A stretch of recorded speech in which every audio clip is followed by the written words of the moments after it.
Hello ma'am आई channel दा ma'am बो अमका हना तराम ओक्चरी ngasi ai matam kuina video hapudraba matungda video amuk semjare matam kuina hapudabai maramdi manipur da awaba tari misi mina nong makang dana thoi misi mina thoi ngai marak sida ina net yare matagum thong thak pai video hakat pado hakat ningda badai hakat tabane adubu aina video se पामजरुबगी Semba हौबा थागतपा हौख्रबनिना मतम कोइना थादो अलेबदसु नुंगाइतबदगी अमुक video Semba हौजरकपने अदुगा कोई मणिपुर से हजिक वाबदी याम वारे लाइरबा नोंमै सुरा तालगा चाबा सिंगने हेना याम थीना वारे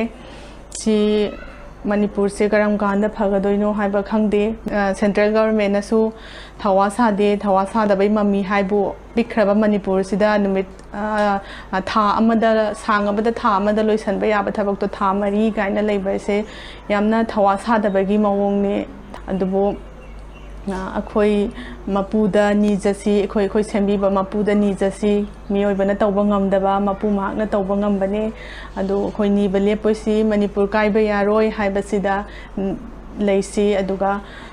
अथुबा मतमदा शांति पुरकपो ओइरसनो हाइरगा आई मणिपुर गिदमक आई प्रे तौजरी अदुगा आई ngasiगी रेसिपी हौजरागे ngasiगी रेसिपी सिदी गुलाब जामुन ने गुलाब जामुन ममांगदा आइना वीडियो थागतलिङैदा कमेंट तौबिरकपने गुलाब जामुन सेंबिरओ हाइना अदो आई ngasi गुलाब जामुन की रेसिपी पुदुना लाए अदुदी आई हौजरागे मैम सेंबा हौरसी गुलाब जामुन आई गिसे गुलाब जामुन पाउडर मार्केट लापने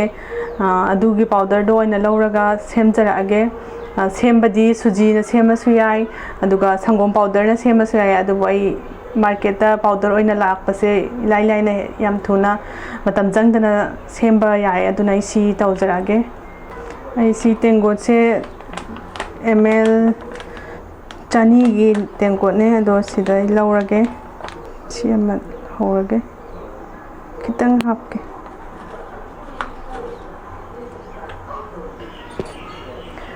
अदुगा सिगी कनो मतुम मतुम ताखत लैरिसिंग से तासल लैरिसिंग से सुमैना चमच का मैना नम खाई बियो अदु खुदना तोलसु याइको अदु आइदी चमच सिगा तौरगे अदुगा सुमैना से इसिंग हा ओरसु याइ संगोम ओरसु याइ अदुबो संगोम ओइरगना साबा यादे यामना इंगबसु यादे फ्रिजतगी लौथोरकपदो अदु ओइबा यादे खोइ मपानदा लैबगी चांग नॉर्मल दो अदुदा ओइगदबने अदु सिचे खितंग खितंग सुमैना तपना तपना मक्तदा यामना हिजन्निबा यादे सुमैना खितंग खितंग तपना खर खर हैरगा सुमैना तोखाइबिसे खितंग खितंग हैरदी पेटपा कनबगी चांगदो खंगनिदना यादव माले संगोम से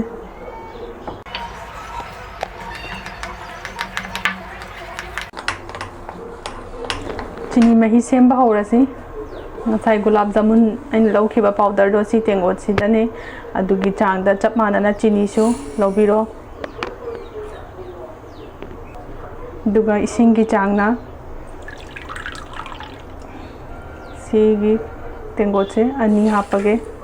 सिंगदे कंग सौरकपदा कंगबसु यावकोनी अदुना चीनी लौरिबा चीनी तेंगो तु चांगदो अदुगी डबल द चीनी इसिंग हापसे चीनीगा इसिंगा चांग इसिंगना खितंग तनी हेनबा चीनीगा इसिंगा चांगदी मानरब अदुम हापियो कोइना मरक मरकता सौगलकपा कांदा चीनी से मनिंगदा पक्संदनाबा ओखाइबिसे मेरा त्राउंगा फारे मैम यानी खुदा घी खितंग नत्रगा थाव घी खितंग सुमैना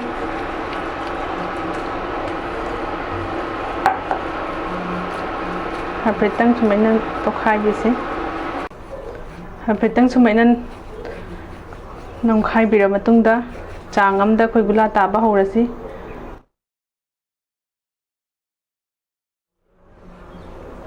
गुला ताबा मतंदा क्रेक मचे एम फो चटपा यादेको कईगिनोदा थावदा था थबा कांदा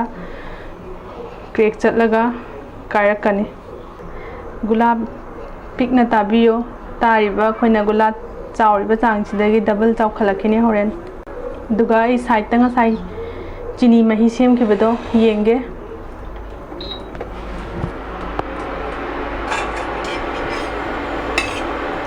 सिसे यामना नंगहलु बैसु मथौ तादे कोइना सुमेना हाइफेतंग थेंगबा कांदा नप्पगी नप्पा फावबदो दुकान मुथत पियो इलायची पाउडर खितंग हापके मनम नुंसीनबा इलायची पाउडर यारे फ्राई तौबा हौरगे तुला ताबा लोइरे फ्राई तौरसी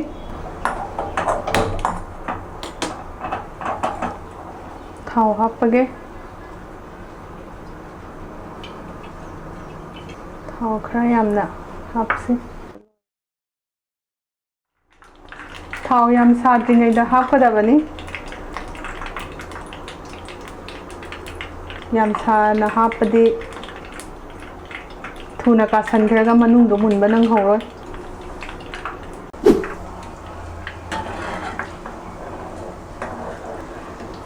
सुमेना तब तब ना ओपीसी साइड मानना मचुदो होइनाबा यारनी लौथोगे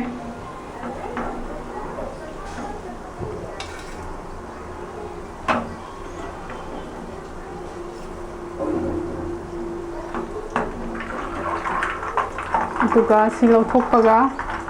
सिदा इस चीनी मही सिदा हापीख्रो चीनी मही से यामनसु साहनगनो यामना इंघनदबिदा चांगमदा साबदो अदा हापीसी अदुगा पुंग अमरो मखुम खुमगा थमख्रासी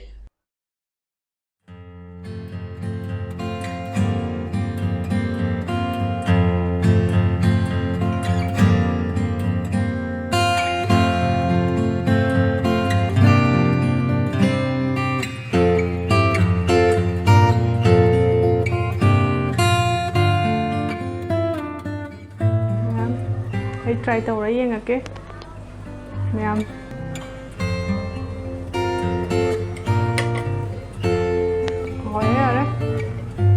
मैम से ट्राई तौबियो याम हावे